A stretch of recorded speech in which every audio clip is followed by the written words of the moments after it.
9440. 4405. 944405.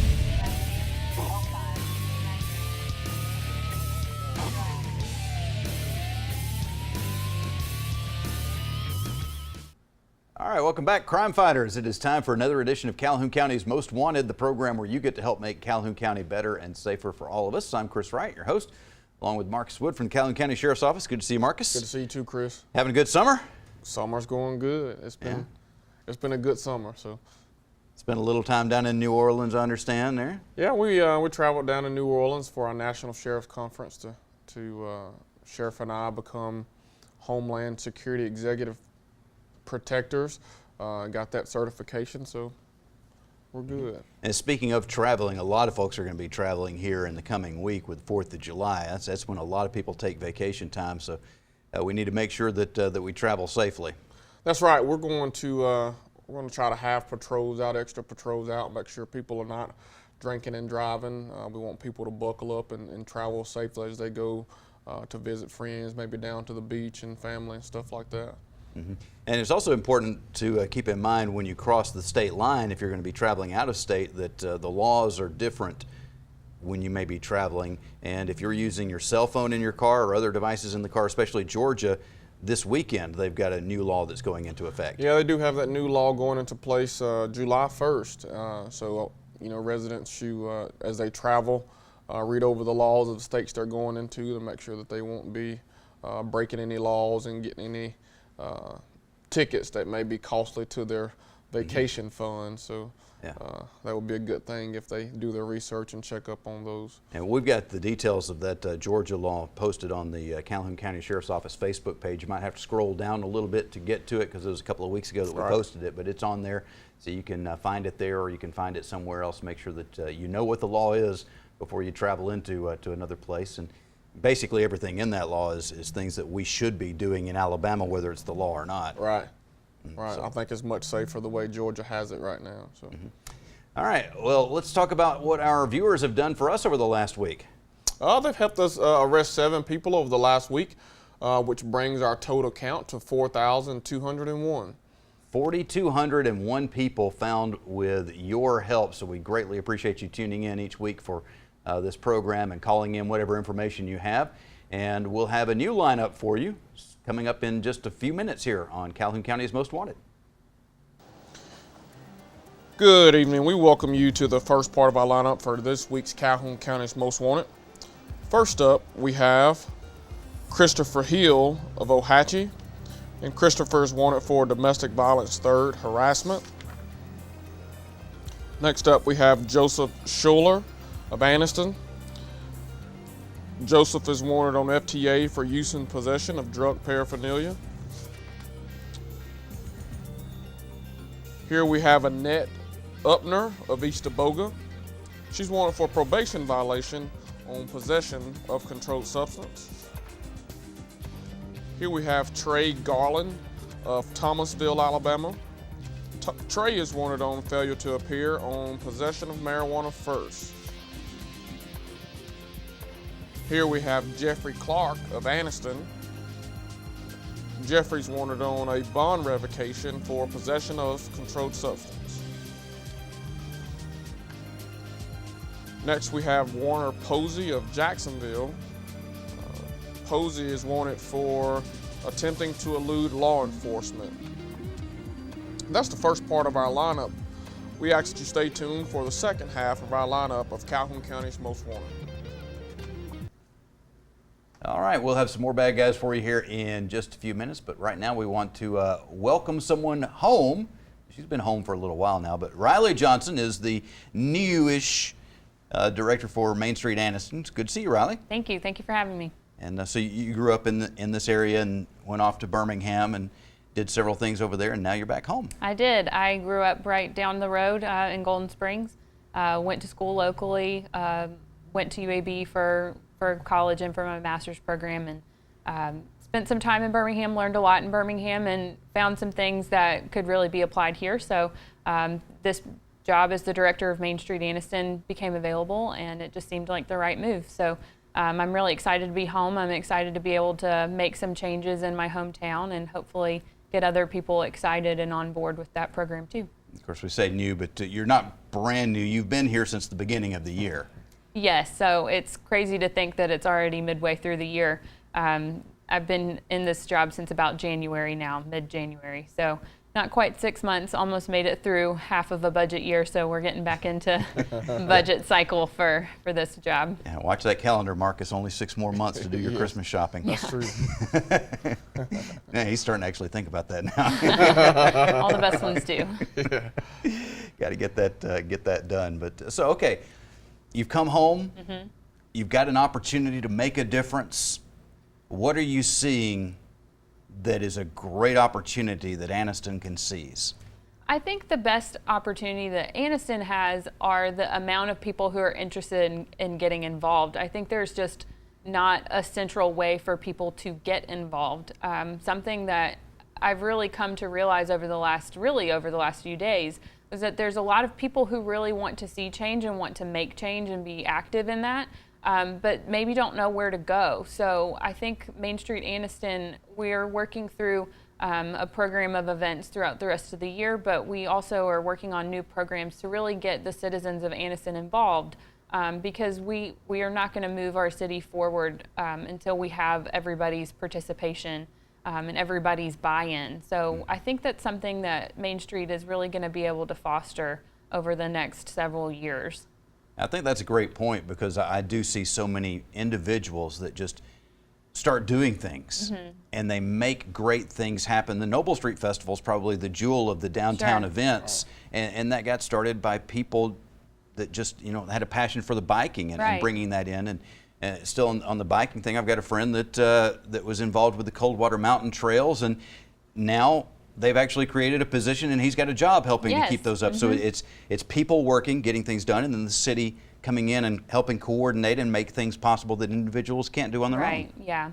I think there's a lot to be capitalized on. We've got so many opportunities in ecotourism and in our downtown area. We've got such great architecture and opportunities for businesses to come in. So there are all the right pieces in place. I think we just have to find that synergy to really catalyze things and get things moving forward. And speaking of downtown events, one that's going on here during the summer is the Fourth Friday events. Now, Marcus, I know that you have the wild parties every Friday night, and you're going out till like 3 o'clock in the morning. But for those of us who are, not as cool as you and not as young as you, and the Fourth, we were down. My wife and I were down this past Friday and enjoying some of the Fourth Friday events downtown. It's nice. Yeah, it is. I think it's a great opportunity for people to get reacquainted with downtown, specifically with Noble Street. I think there's a long-standing perception that downtown is not safe. So we really want to combat that perception and give people some family-friendly activities to do. We've had we will have 3 events by the time the series is done. We've done May, June, and we're having our next one July 27th on the 900 block of Noble Street. Sam from Taiwan has a little sidewalk cafe out that he's grilling on the sidewalk. He's had some really great success with that. FE's mobile truck is out with Afina's. They are serving out of that truck and have had a lot of great times. Some other family-friendly activities, live music, right on the sidewalk. This past weekend, we had a man named Yachty Westfield, who is a drummer in a reggae band, but he is also just a superhuman and can play the drums and the guitar and sing at the same time. So he played a set and impressed everybody. In the May event, we had the Anniston High School Drumline come out and play a little surprise set, which was a lot of fun. So we really just want to have those cultural moments for people to enjoy, something that they can bring their kids to, something they can bring their parents to, just a really great unifying time for everybody.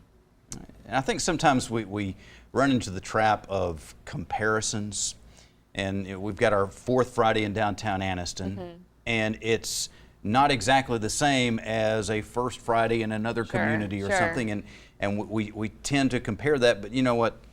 That event wasn't as big when it first got started either, and things have to grow organically. You come down, enjoy what you've got, be happy for that, and if you keep doing that, it does grow into this bigger event, doesn't it? And that's something I spent a lot of time talking with the director in Gadsden of their First Friday, and something I took away from that conversation was just to be patient and allow the event to grow organically, set up the right infrastructure, but don't panic when it's, not got 5,000 people attending for the first one. You have to stick with it, be predictable time, predictable date, predictable location, and the people will come. So we're really going to stick with that, and we're hoping that in the years to come we have a lot more success with these events, that they just grow down Noble Street and really allow people to enjoy what we have to offer. Now, some big things are happening in downtown Anniston, the Main Street area, and we'll talk more about what's going on when we come back here in just a couple of minutes here on Calhoun County's Most Wanted. And we welcome you back to the second part of our lineup. First up, we have Donald Sanders of Pell City. He's wanted for probation revocation for assault second. Next up, we have James Edgeworth, last known to be living in Anniston. He's wanted for probation violation on possession of controlled substance. Here we have Wesley Nelson of Weaver. He's wanted for failure to appear on use and possession of drug paraphernalia. Here we have Michelle Jones, last known to be living in the Birmingham area. She's wanted for failure to appear on receiving stolen property first and possession of controlled substance. Here we have Jessica Williams, last known to be living in the Jacksonville area. She's wanted for failure to appear on theft of property first. Here we have Carlos Hughley of Anniston. Carlos is wanted for failure to appear on attempting to elude. Here we have Jacqueline Martin of Oxford. She's wanted for probation violation on theft of property fourth and criminal trespass first. This concludes the second part of our lineup. We ask that you stay tuned for the Crime Stoppers part of the show. All right, so those are the bad guys that we've got for you this week, but we also have some crimes that we need your help solving. We'll talk about those in a few minutes, and we'll have our crazy criminal of the week as well. But right now, Riley Johnson is joining us from Main Street, Anniston. It's great to have you on here, Riley. It's great to have you back in town with the ideas that you've got going, and I'm looking forward to some great things. Yeah, there's a lot of opportunity for Anniston to really move forward and take advantage of all the components that really make a city viable. We've got a lot of opportunity for development. We've got some really great architecture downtown in buildings that really can be made into anything. If you're looking to open a retail store or a restaurant, any kind of small scale manufacturing. If you're a maker at home, you make homemade candles or homemade soaps. There's a lot of opportunity for people to bring their business downtown. We really want to make sure that people know that Anniston is open for business, and we are really excited to welcome that. There's a great opportunity for upper story development in loft living. Loft living is a huge trend right now. People are looking for those opportunities to live in those unique spaces that are accessible to lots of things. They're walkable to restaurants, they're walkable to retail. So that's something that we really want people to realize as well. And that's a success story that's happening in a lot of communities where people, like a lot of people in the Anniston area, thought downtown's gone, it's never coming back. Right. A lot of downtowns in this country went from being the hub of everything to seeing all the businesses out in the outskirts. And now you're seeing a trend nationwide where those downtown areas are being revitalized. Absolutely. And they're becoming go-to places again. Mm-hmm. Downtowns are really becoming that place of uniqueness in a community. In a world where you can buy anything and have it on your door the next day online, downtowns are really providing something that you can't get online. That's that unique character that you're not going to find in other communities. It's unique to yourself. It's unique to your surroundings. So that's something that people are really looking for. The face of retail is changing, but we have great downtown businesses that are addressing that change. Rosalie does a great online live show every week where they make sure that they are promoting what items they have for sale that week. CD Seller has also begun to do some things like that. We've got great retail down on Noble Street with Nunnally's Frame and Gallery.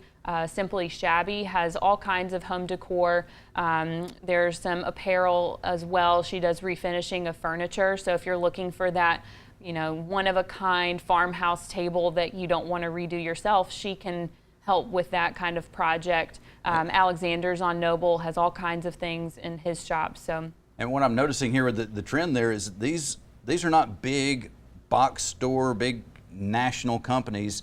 These are family businesses. Exactly. These are entrepreneurs, people who are saying, you know what, I want to go out and be my own boss. I want to bring something to my community.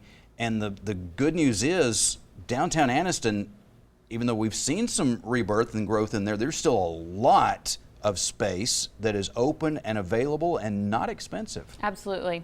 And the great thing is a lot of these businesses that are currently existing add additional value to the community. Trinity Gifts and Ceramics does Friday night workshops where each Friday of the month they'll do some different kind of craft that you can come in and take a class. They do individualized parties. So if you wanted to do a little ceramic, party for your girlfriends, you could absolutely do that. Wiggs Wheels rents out bicycles to anybody who would like to rent one and take it on the Chief Ladiga Trail or on Coldwater Mountain or even in McClellan. So there are a lot of ways that you can engage the community just on downtown on Noble Street. Maybe it's just my perception, but it seems to me for several years you'd see businesses pop up in that area and they'd be there for a year or two and then they'd be gone, and it just wasn't quite working. But now you're listing off several businesses that have been there for several years now, and they're slowly showing that growth, and they're sticking around and seeing one or two pop up beside them each year, and looks to me like it's a good time to get in. It is. The ones that have remained on Noble have found a way to adapt. They've found a way to provide an additional experience, and I think that's really what gets people in your door. And fortunately, they have you to help them as well at Main Street, Anniston. So Riley, thank you for being here with us. Thanks for having me. And hopefully some folks will be knocking on your door saying, hey, can you give me some pointers on how I can love to talk get to going? you. All right.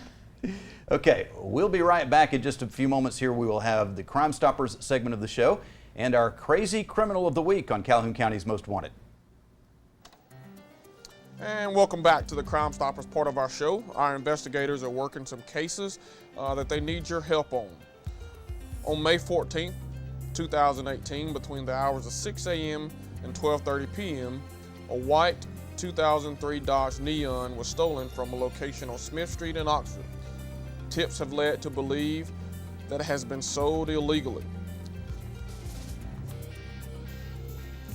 On 6/18/2018, a black, red, and white backpack containing 2 firearms was left on the trunk of a car. During the travel from Elston Street to Oxford Walmart, it fell off and has not been found.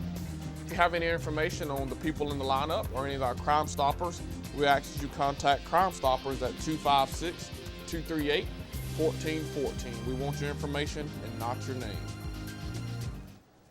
Stupid! You're so stupid! All right, so Marcus, I know you've had interactions with several people who are on the wrong side of the law. Yes. You've probably heard an excuse or two. Anybody ever give you the old excuse, the dog did it? Yeah. No, I don't think I've ever heard of that one. Did you use that one in school, the dog ate the homework or whatever? I may have, yeah. How about a drunk driver saying the dog did it? I don't know if I've ever heard that one, Chris. Scott Garrett here, Port St. Lucie, Florida, got pulled over on suspicion of drunk driving. He was 3 times over the blood alcohol content limit, and he claimed that the dog was driving. That's a new one. Yeah, the dog was not even actually in the car, so they were pretty confident that he was lying about that one. Pretty confident. All right. At least he was creative. Yeah. That's all the time that we have for this week. We'll be looking for you again next week, but hopefully not in the lineup on Calhoun County's Most Wanted.